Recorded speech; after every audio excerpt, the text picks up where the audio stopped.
미니두니 구독자 여러분 안녕하세요. 오늘은 제가 10월, 11월에 나온 신간도서인데 베스트셀러에 있는 굉장히 핫한 작품들을 가지고 왔습니다. 저는 예전에는 베스트셀러에 있는 작품들은 조금 미뤄두고 있는 편이었어요. 신간도서가 딱 나왔다고 해서 바로바로 읽기보다는 조금 미뤄뒀다가 유행이 지날 때쯤 그때 찾아 읽곤 했었는데 52에서 100위 사이에 있는 작품들인데 그 작품을 제가 소개를 하고 나중에 이제 순위가 조금씩 올라가는 장면을 볼 때 제가 또 그런 희열을 느끼면서 책을 소개를 했기 때문에 이건 장르 소설을 좋아하시는 분들은 누가 봐도 한 번쯤 봤겠다, 좋아하시겠다 하는 작품들은 나오자마자 따끈따끈한 작품들을 소개를 하진 않았었는데 이번에 가져온 작품들은 정말 따끈따끈한 그리고 아주 핫한 작품들입니다. 제가 이 책들이 나오고 나중에 읽어봐야지 하고 장바구니로 다 넣어놓다가 이렇게 출판사에서 또 제공을 해주시면 감사하게도 먼저 읽어보고 또 여러분께 바로 소개를 하게 됐는데 오늘 제공받은 책은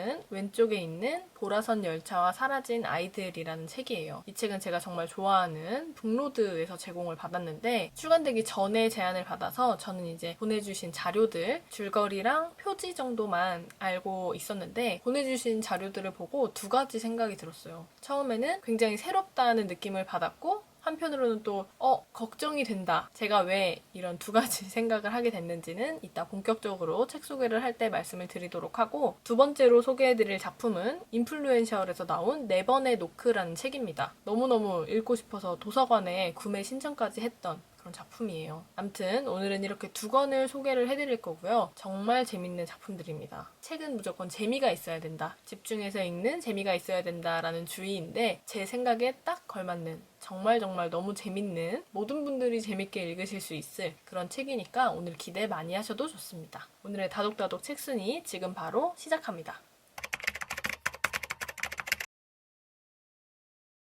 다독다독 책순위 오늘 첫 번째로 소개해드릴 작품은 디파 아나파라 작가의 보라선 열차와 사라진 아이들입니다. 제가 이 책은 북로드에서 제공을 받았고요. 제가 정말 재밌게 읽고 있는 책을 제공해 주셔서 감사하다는 말씀을 전합니다. 오늘 제가 이 책을 소개해드리기 전에 한 가지 보여드리고 싶은 게 있었는데 제 영상을 보는 제 친구 중에 한 명이 책상에 책을 기대놓고 영상을 찍는 걸 보고 선물을 하나 해줬어요. 책을 세워놓을 수 있는, 책을 읽을 때 또 편하게 읽을 수 있는 이렇게 받침대를 생일 선물로 또 제작을 해줬는데 이게 너무너무 아쉽게도 높이가 안 맞아서 이 이름까지 새겨진 부분이 안 보이더라고요. 저 이름, 미니두니가 나와 있는 이름은 한번 꼭 보여드리고 싶어서 이렇게 인증을 하게 됐습니다. 감사합니다. 암튼 오늘 소개해드릴 첫 번째 책은 이 책인데 디파 아나파라 작가님은 이름이 조금 발음하기 어려워요. 근데 이분은 인도 출신의 영국 작가님이에요. 그래서 처음에 저는 이 책을 제공받게 됐을 때 100% 그냥 인도 소설이다라고 생각을 했는데 이제 여기서는 영미 미스테리 소설로 소개가 되어 있고요. 이 작가님은 원래 저널리스트로 활동을 하셨는데 활동 당시에 가난과 종교적 폭력이 어린이의 교육에 미치는 영향 이런 주제로 글을 많이 쓰셨대요. 그때 그 내용이 이 책에 정말 많이 반영이 되어 있는 것 같아요. 제가 지금 이 책을 거의 사건이 해결돼 가는 부분 그 정도까지 읽고 있는데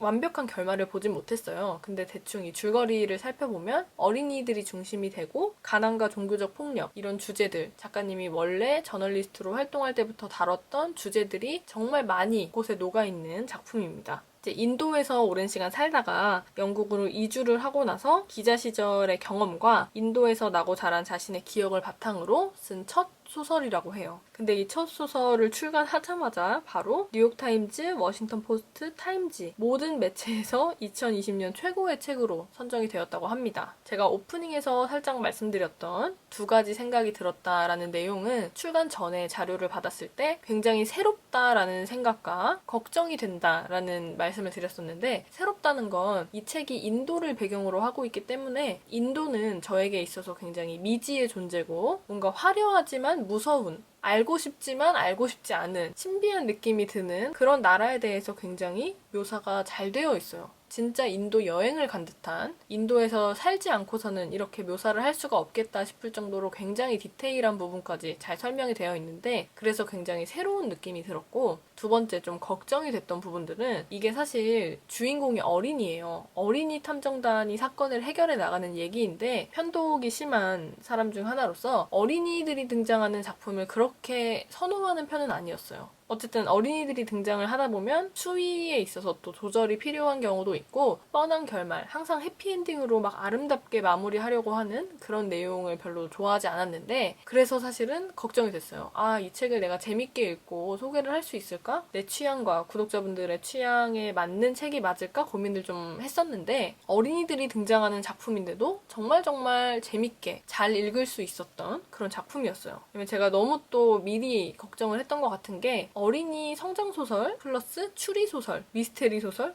요소들이 굉장히 많거든요. 근데 너무너무 재밌었고, 우려했던 부분들에 대한 걱정은 또 내려놔도 될 것 같다 하는 생각이 들었습니다. 간단하게 말씀을 드리면, 인도 빈민가에서 발생하는 어린이 실종 사건을 어린이 탐정들이 풀어가는 내용이에요. 여기서 어린이라고 하는 건 정말 9살 난 어린 아이들이 주인공으로 등장을 하는데, 그렇다고 해서 가벼운 내용, 어린이들에게 걸맞는 아동서 같은 느낌은 아니고요. 어린 주인공들을 통해서 빈부격차와 성차별, 부정부패, 범죄 등 온갖 사회 문제를 다 다루고 있는 정말 다양한 주제가 담긴 작품입니다. 본격적인 줄거리를 소개해드리기 전에 배경이 되는 인도 빈민촌에 대해서 한번 설명을 드리자면, 주인공인 자이라는 남자애가 사는 곳이 인도의 빈민촌이에요. 장벽을 사이에 두고 빈민촌과 신도시, 상대적으로 부촌인 신도시, 이렇게 두 공간이 분리가 되어 있어요. 근데 여기 제목에 나와 있는 것처럼 보라선 열차, 이 열차가 신도시부터 빈민촌까지 쭉 지나는데, 열차의 종착지가 주인공인 자이가 사는 빈민촌이에요. 빈민촌에 있는 거의 여성들은 대부분 이제 신도시로 넘어가서 낮에는 가정부로 일을 하고 남은 음식들을 싸와서 동네 사람들이랑 같이 나눠 먹는, 그 정도로 굉장히 빈부격차가 심한 그런 모습들을 보이고 있는 곳입니다. 여기 등장하는 주인공 자이라는 아이는 빈민촌에서 가족들이랑 같이 살고 있었는데, 이 빈민촌의 중심이 되는 유령시장이라는 곳이 있는데, 이 유령시장은 어떤 곳이냐면 정말 유령이 나올 법한, 분위기가 으스스한 음산한 그런 곳이에요. 왜냐면 이 빈민촌에서는 아이들이 워낙 실종이 많이 되기도 했고 납치가 많이 되기도 했어서 아이들이 잘 사라지는 곳으로 인식이 되기도 했고, 고아가 된 아이들도 있었는데, 그 사라진 아이들이 다 유령시장에 모여서 그 아이들을 통해서 국어를 시키는 어른들도 있었고, 아니면 또 완전 반대로 아이들한테 정말 살아남는 방법을 전해주는 지혜로운 어른들도 있었어요. 그래서 그런 곳에서 아이들이 많이 떠돌고 있었는데, 그런 빈민촌에 사는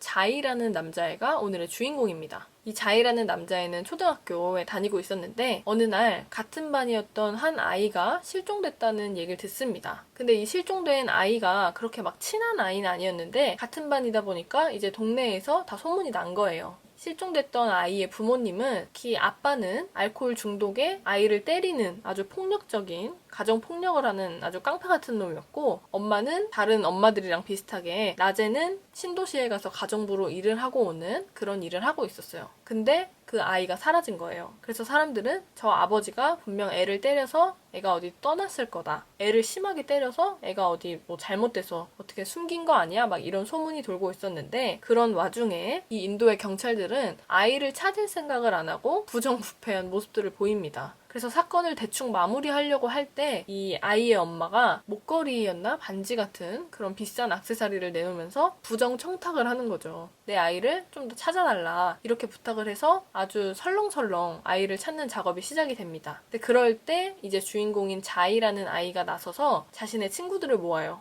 파리와 파이즈라는 또 어린 이 친구들을 모아서 탐정단을 만들어요.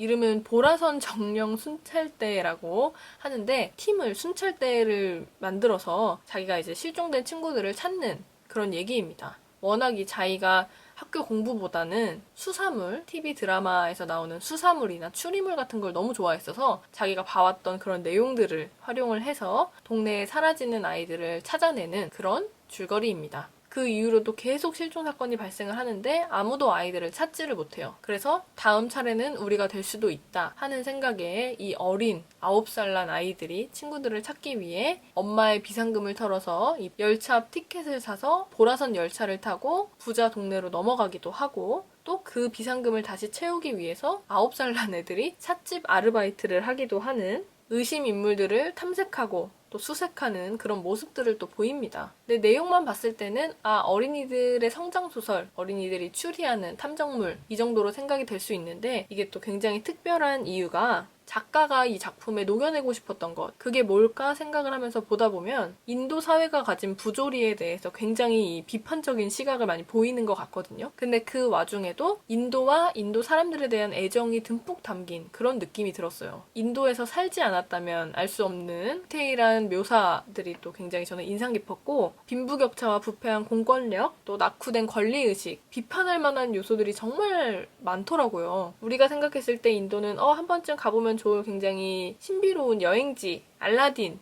막 이렇게 생각하기 바쁜데, 재밌는 요소들도 있지만 인도의 현실적인 그런 비판할 수 있는 내용들도 담긴 오늘의 첫 번째 책, 보라선 열차와 사라진 아이들이었습니다. 다독다독 책순이 두 번째로 소개해드릴 작품은 케이시 작가님의 4번의 노크입니다. 베스트셀러 1위에 아마 이 책이 계속 있더라고요. 어제 저녁까지 제가 확인을 해봤는데 추리 미스터리 장르에서 1위를 하고 있는 작품입니다. 제가 정말 좋아하는, 또 제 취향의 책들을 많이 출간하시는 인플루엔셜에서 나온 책인데, 한 달 정도 전에 나온 책이에요. 이 책을 보면서 제가 여러 작품들이 떠올랐어요. 이게 비슷하다, 뭐 따라했다 이런 의미로 말씀드린 게 아니라 이런 작품들을 내가 좋아하는구나 하면서 제 취향에 대해서 한 번 더 생각하게 되는 그런 작품이었어요. 그래서 구독자 여러분들께도 꼭 추천을 해드리고 싶어서 오늘 가지고 왔습니다. 이 작가님에 대한 굉장히 재밌는 에피소드들, 이야기들이 있어서 좀 정리를 해봤는데, 케이시 작가님은 서점에서 진열된 소설들을 읽다가 심각한 건 아니지만 좀 가벼운 난독증으로 몇 장 책을 못 넘기셨대요. 그래서 내가 그냥 스스로 이야기를 써보자 해서 첫 작품으로 이 4번의 노크라는 작품을 쓰셨다고 합니다. 그것도 굉장히 저는 또 새로웠거든요. 이 작가님의 가벼운 난독증과 관련해서 또 다른 에피소드가, 이제 소설을 읽을 때 이 등장인물들의 이름을 또 잘 기억을 못 하셨대요. 그래서 그거를 좀 쉽게 하고자 좀 단순화해서 사람들한테 이제 숫자로 이름을 붙여요. 여기서는 이제 3층에 사는 여자들이라고 해서 301호부터 306호까지 사람의 이름이 등장하는 게 아니라 방호수로 지칭을 하는데, 그런 특징이 전 또 굉장히 재밌었고, 두 번째로 이 책과 관련해서 재밌던 내용은 이제 작가님이 직접 이야기를 써야겠다 생각을 하고 나서 전자책으로 직접 출간을 하셨대요. 근데 그걸 본 영화 제작사에서 이 책을 영화화해야겠다 해서 바로 계약을 먼저 하게 됐고, 영화화 계약을 먼저 하고 나서 이 단행본이 출간이 되었대요. 그러니까 순서가 조금 신기하죠. 원래는 이제 전자책에서 단행본 출간을 하고 영화화를 계약을 하고 하는 게 이제 익숙한 순서인데, 영화 관계자의 눈에 먼저 띄어서 영화화 계약을 먼저 하고 단행본으로 출간이 되는 그런 순서를 또 보이고 있습니다.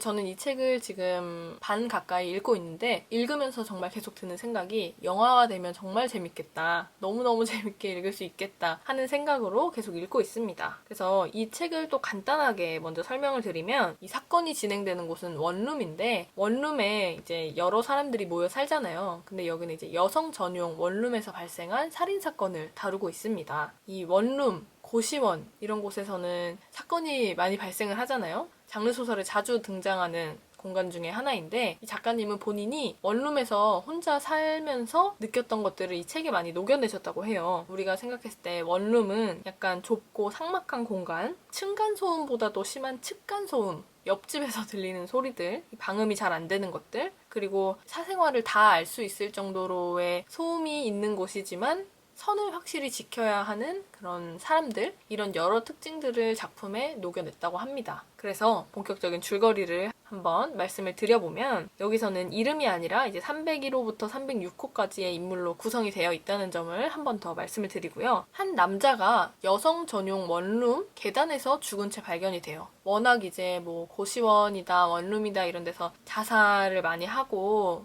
고독사 하는 사건들이 굉장히 많기 때문에 그런 사건이겠거니 하고 넘어가려던 찰나에 보험회사에서 한 가지 수상한 것을 발견을 합니다. 이 사람이 죽기 6개월 전에 사망보험을 들어놓은 거예요. 근데 그 사망보험, 이제 사람이 죽으면 돈을 탈 수 있는 그 보험에서 그 보험의 수입자가 이 남자의 여자친구임이 밝혀집니다. 근데 이 여자친구가 이 원룸의 303호에 살고 있었어요. 어떻게 보면 너무 간단한 사건이잖아요. 남자친구를 죽여서 그 사망보험금을 타내기 위한 어떤 하나의 작전이지 않을까, 계획이지 않을까 싶은데 그 303호 여자는 남자가 죽은 당시에 여행을 가 있었어요. 그래서 완벽한 알리바이를 갖추고 있었습니다. 그래서 이 형사들은 이제 3층에 사는 여자들을 탐문을 하면서 사건을 해결해 나가는 그런 이야기로 구성이 되어 있어요. 그래서 1부에서는 형사의 내사 보고서 6 여자들을 인터뷰하는 그런 이야기로 구성이 되어 있고 2부에서는 참고인 진술서, 이 여자들의 독백으로 구성이 되어 있습니다.